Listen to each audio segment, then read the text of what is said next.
Hi friends, welcome to my channel. ಇವತ್ತು ನಾನು ಪೆದ್ದಿ ಮೂವಿನ review ಮಾಡ್ತಾಯಿದ್ದೀನಿ.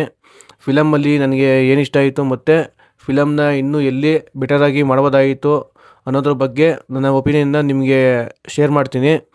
ವಿಡಿಯೋನ ಕೊನೆವರೆಗೂ ನೋಡಿ. ವಿಡಿಯೋ ಇಷ್ಟ ಆದರೆ ಲೈಕ್ ಮಾಡಿ ಮತ್ತು ನನ್ನ ಚಾನಲ್ಗೆ ಸಬ್ಸ್ಕ್ರೈಬ್ ಮಾಡ್ಕೊಳ್ಳಿ. ಬನ್ನಿ ರಿವ್ಯೂನ ಸ್ಟಾರ್ಟ್ ಮಾಡೋಣ. ಫಿಲಮಲ್ಲಿ ನನಗೆ ಇಷ್ಟ ಆಗಿದ್ದು ಫಿಲಮ್ ಸ್ಟೋರಿ ಮತ್ತು ಡೈರೆಕ್ಷನು.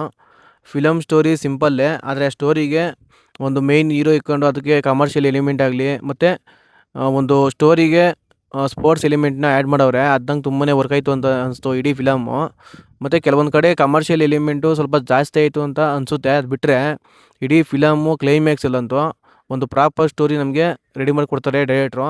ಮತ್ತು ಆ ಸ್ಟೋರಿಯಿಂದ ನಮಗೊಂದು ಒಳ್ಳೆ ಮೆಸೇಜ್ ಕೂಡ ಕೊಡ್ತಾರೆ ಫಿಲಮಿಂದ. ಅದು ನಂಗೆ ತುಂಬಾ ಇಷ್ಟ ಆಯಿತು. ಮತ್ತು ಡೈಲಾಗ್ ಕೂಡ ಅಷ್ಟೇ ಚೆನ್ನಾಗಿದೆ ಇಡೀ ಫಿಲಮಲ್ಲಿ. ಅದು ನಂಗೆ ತುಂಬಾ ಇಷ್ಟ ಆಯಿತು. ಮತ್ತು ಫಿಲಮ್ ಸ್ಟೋರಿಗೆ ಕ್ಯಾರೆಕ್ಟರ್ಗಳ್ನ ಚೆನ್ನಾಗಿಯೇ ಬರ್ಕೊಂಡವ್ರೆ ಡೈರೆಕ್ಟ್ರು. ಪೆದ್ದಿ ಕ್ಯಾರೆಕ್ಟ್ರಾಗಿ ರಾಮ್ ಚರಣ್ ಆ್ಯಕ್ಟಿಂಗ್ ಅಂತೂ ನೆಕ್ಸ್ಟ್ ಲೆವೆಲು ಇಡೀ ಫಿಲಮ್ ಅವ್ರದ್ದಂತೂ. ಮತ್ತು ಅವ್ರದ್ದಂತೂ ಕೆಲವೊಂದು ಕಡೆ ಆ್ಯಕ್ಟಿಂಗು ಇಷ್ಟು ಎಮೋಷ್ನಲಾಗಿ ಮಾಡುತ್ತಂದರೆ ನಮಗೆ ಈ ಇಡೀ ಸ್ಟೋರಿ ಇಂಪ್ಯಾಕ್ಟ್ ಆಗೋಕ್ಕೆ ಕಾರಣವೇ ಅವ್ರ ಆ್ಯಕ್ಟಿಂಗು. ಆ ಥರ ಆ್ಯಕ್ಟಿಂಗ್ ಮಾಡವ್ರೆ ಇಡೀ ಫಿಲಮಲ್ಲಿ. ಅದು ನಂಗೆ ವರ್ಕ್ ಆಯಿತು ಅಂತ ಅನಿಸುತ್ತೆ ಫಿಲಮ್ಮು.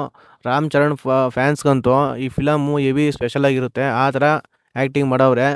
ಅದೊಂದು ಮೇಜರು ಹೈಲೈಟು ಇಡೀ ಫಿಲಮ್ಮು ಅದೊಂದು. ಮತ್ತು ಶಿವಣ್ಣ ಅವ್ರ ಕ್ಯಾರೆಕ್ಟ್ರ್ ಅಷ್ಟೇ ನಂಗೆ ತುಂಬಾ ಇಷ್ಟ ಆಯಿತು. ಅವ್ರ ಕ್ಯಾರೆಕ್ಟ್ರನ್ನ ಇಂಟ್ರೋಲ್ ಪಾಯಿಂಟ್ಗೆ ಕರೆಕ್ಟಾಗಿ ನಮಗೆ ಪರಿಚಯ ಕೊಡ್ತಾರೆ ಆ ಕ್ಯಾರೆಕ್ಟ್ರ್ ಬಗ್ಗೆ ಏನಂತ. ಮತ್ತು ಸೆಕೆಂಡ್ ಹಾಫಲ್ಲಿ ಪೆದ್ದಿ ಕ್ಯಾರೆಕ್ಟ್ರು ಮತ್ತು ಶಿವಣ್ಣ ಅವ್ರ ಕ್ಯಾರೆಕ್ಟ್ರು, ಈ ಎರಡೂ ಕ್ಯಾರೆಕ್ಟ್ರನ್ನ ಈಕ್ವಲ್ ಆಗಿಯೇ ಡೈರೆಕ್ಟ್ರು ನಮಗೆ ತೋರಿಸ್ತಾರೆ. ಅದು ನಂಗೆ ತುಂಬಾ ಇಷ್ಟ ಆಯಿತು. ಮತ್ತು ಸೆಕೆಂಡ್ ಹಾಫಲ್ಲಿ ಪೆದ್ದಿ ಕ್ಯಾರೆಕ್ಟ್ರು ಸ್ಟೋರಿಗೆ ಅಷ್ಟೊಂದು ಇಂಪ್ಯಾಕ್ಟ್ ಮಾಡೋಕ್ಕೆ ಕಾರಣವೇ ಈ ಶಿವಣ್ಣ ಅವ್ರ ಕ್ಯಾರೆಕ್ಟ್ರು. ಅದು ನನಗೆ ತುಂಬಾ ಇಷ್ಟ ಆಯಿತು ಅದೊಂದು. ಮತ್ತು ಈ ಫಿಲಮಲ್ಲಿ ನನಗೆ ಇಷ್ಟ ಆಗಿದ್ದು ಇನ್ನೊಂದು ಕ್ಯಾರೆಕ್ಟ್ರ್ ಬಂದು ಜಗಪತಿ ಬಾಬು ಅವ್ರ ಕ್ಯಾರೆಕ್ಟ್ರು. ಇಡೀ ಫಿಲಮ್ ನಮಗೆ ಎಮೋಷ್ನಲಾಗಿ ಕನೆಕ್ಟ್ ಆಗ್ಬೇಕಂದ್ರೆ ಕಾರಣವೇ ಈ ಕ್ಯಾರೆಕ್ಟ್ರು. ಆ ಥರ ಈ ಕ್ಯಾರೆಕ್ಟ್ರನ್ನ ಡೈರೆಕ್ಟ್ರು ಬರ್ಕೊಂಡವ್ರೆ. ಅದೊಂದು ನಂಗೆ ತುಂಬಾ ಇಷ್ಟ ಆಯಿತು. ಮತ್ತು ಕೊಟ್ಟಿರೋಂಥ ಕ್ಯಾರೆಕ್ಟ್ರನ್ನ ಜಗಪತಿ ಬಾಬು ಅಷ್ಟೇ ಚೆನ್ನಾಗಿಯೇ ಆ್ಯಕ್ಟಿಂಗ್ ಮಾಡವ್ರೆ ಅದೊಂದು. ಮತ್ತು ಈ ಫಿಲಮಲ್ಲಿ ನನಗೆ ಇಷ್ಟ ಆಗಿದ್ದು ವಿಲನ್ ಕ್ಯಾರೆಕ್ಟರ್ಸು. ಯಾಕಂದರೆ ಬೇರೆ ಫಿಲಮ್ ಥರ ಇಲ್ಲಿ ವಿಲನ್ ಹೋಗಿ ಹೀರೋಗೆ ತೊಂದರೆ ಮಾಡೋದು, ಹೀರೋ ಬಂದು ವಿಲನ್ನ ಸಾಯಿಸೋದು, ಆ ಥರ ಯಾವುದೇ ಥರದ್ದು ಸ್ಟೋರಿನ ರೆಡಿ ಮಾಡ್ಕೊಂಡಿಲ್ಲ ಡೈರೆಕ್ಟ್ರು. ಈ ಸರಿ ಸ್ವಲ್ಪ ಡಿಫ್ರೆಂಟಾಗಿದೆ. ಅವ್ರಿಗೂ ಸ್ಟೋರಿಗೆ ಇಂಪ್ಯಾಕ್ಟ್ ಮಾಡೋ ಥರನೇ ಸೀನ್ಸ್ನ ಬರ್ದವ್ರೆ. ಅದು ನಂಗೆ ತುಂಬಾ ಇಷ್ಟ ಆಯಿತು ಅದೊಂದು. ಮತ್ತು ಮ್ಯೂಸಿಕ್ಕು ಬ್ಯಾಕ್ಗ್ರೌಂಡ್ ಸ್ಕೋರು ಪರವಾಗಿಲ್ಲ, ರೆಹಮಾನ್ ಅವರು ಚೆನ್ನಾಗಿಯೇ ಕೊಟ್ಟವ್ರೆ ಫಿಲಮ್ ತಕ್ಕಂಗೆ. ಸಾಂಗ್ಸು ಅಷ್ಟೇ ಪರವಾಗಿಲ್ಲ. ಆದರೆ ಸೆಕೆಂಡ್ ಹಾಫಲ್ಲಿ ಬರೋಂಥ ಒಂದು ಐಟಮ್ ಸಾಂಗು ಅದು ಸ್ಟೋರಿನ ಎಲ್ಲೋ ಒಂಥರ ಸ್ಟಾಪ್ ಮಾಡೋ ಥರ ಅನಿಸ್ತು. ಅದೊಂದು ಇರಲಿಲ್ಲ ಅಂದರೆ ಪರವಾಗಿಲ್ಲ ಅದೊಂದು. ಮತ್ತು ಫಿಲಮ್ನ ಇನ್ನೂ ಎಲ್ಲಿ ಬೆಟರಾಗಿ ಮಾಡ್ಬೋದಾಗಿತ್ತು ಅನ್ನೋದಾದರೆ ನನ್ನ ಪ್ರಕಾರ ಕೆಲವೊಂದು ಸೀನ್ಸ್ನ ಮತ್ತು ಸೆಕೆಂಡ್ ಹಾಫಲ್ಲಾಗಲಿ ಫಸ್ಟ್ ಹಾಫಲ್ಲಾಗಲಿ ಕೆಲವೊಂದು ಕಡೆ ಇನ್ನೂ ಟ್ರಿಮ್ ಮಾಡಿ ಫಿಲಮ್ ಲೆಂತ್ನ ಇನ್ನೂ ಸ್ವಲ್ಪ ಕಮ್ಮಿನೇ ಮಾಡ್ಬೋದಾಗಿತ್ತು ಅಂತ ಅನಿಸ್ತು. ನೀವು ಫಿಲಮ್ ನೋಡಿದ್ರೆ ನಿಮ್ಗೆ ಗೊತ್ತಾಗುತ್ತೆ ಅದೊಂದು. ಮತ್ತು ಹೀರೋಯಿನ್ ಕ್ಯಾರೆಕ್ಟ್ರ್ ಅಷ್ಟೇ ಸುಮ್ಮನೆ ವೇಸ್ಟ್ ಫಿಲಮಲ್ಲಿ. ಯಾಕಂದರೆ ಈ ಕ್ಯಾರೆಕ್ಟ್ರಿಂದ ಸ್ಟೋರಿಗೆ ಯಾವುದೇ ಥರ ಇಂಪ್ಯಾಕ್ಟ್ ಏನಾಗಲ್ಲ.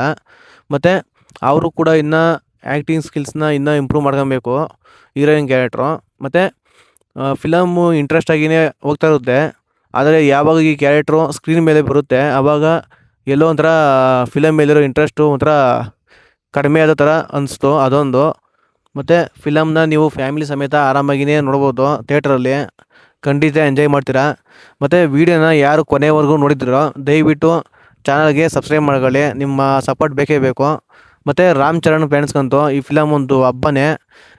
ಖಂಡಿತ ಹೋಗಿ ಥಿಯೇಟ್ರಲ್ಲಿ ನೋಡಿ ಮಸ್ತಾಗಿಯೇ ಎಂಜಾಯ್ ಮಾಡ್ಬೋದು. ಮತ್ತು ಸಿಗ್ತೀನಿ ಮುಂದೆ ವಿಡಿಯೋದಲ್ಲಿ. ಬಾಯ್.